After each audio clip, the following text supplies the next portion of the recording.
There are worldwide demonstrations planned today to protest the detention of WikiLeaks founder Julian Assange. Right now, he's in custody in the UK, and he's wanted in Sweden, where he's facing rape allegations. Of course, U.S. authorities could also fight to get their hands on him, since WikiLeaks released all those secret diplomatic documents. And with so many countries involved, what are the chances Assange will ever face justice in America? Jordan Speigel is Director of International Operations for the American Center for Law and Justice. Jordan, nice to meet you. Thanks for joining us. Thanks for having me on. What options does the U.S. have now that he's in UK custody and on rape charges?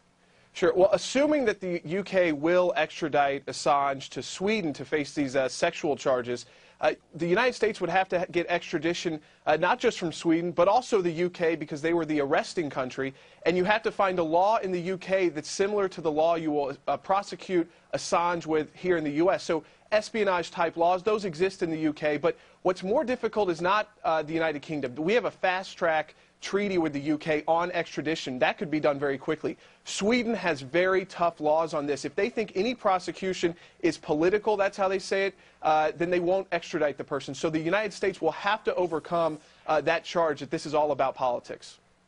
Or not about politics. Overcome the burden of that. Okay, I get it. So that's right. What charges could they bring? Are there any that avoid really having to meet that burden? Could we name him an enemy combatant? Would that change anything?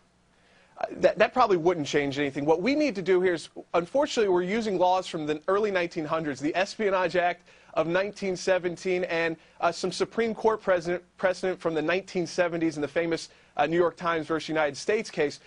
There's espionage, that's charge one. Something people have not talked about as much that's part of the Espionage Act way back to 1917 is the conspiracy charge. Here's the difference. If a journalist at the Wall Street Journal gets a document, they didn't solicit it, they didn't ask for it, and then they publish it, they're protected under the law here in the United States, at least under the most current precedent. But if that journalist is working with someone inside the government, knowingly to procure national security documents, well, they can be charged with conspiracy. So if Assange was working with someone like Bradley Manning on getting these documents, telling him how to do it, where to put them, how to format them, then certainly he could be charged with conspiracy and found guilty and serve a long time in jail. And I think that's the goal here. We don't want Assange going to jail for these two charges in Sweden. We want to send a message to everyone like Assange that if you do this kind of activity, you're going to be prosecuted in the United States, and you're going to go to jail for a long time. You're talking about the New York Times case? That's right. In the New York Times case, the Pentagon Papers case, what happened there was the government was trying to stop the New York Times from being able to publish the documents, the Pentagon Papers relating to the Vietnam War.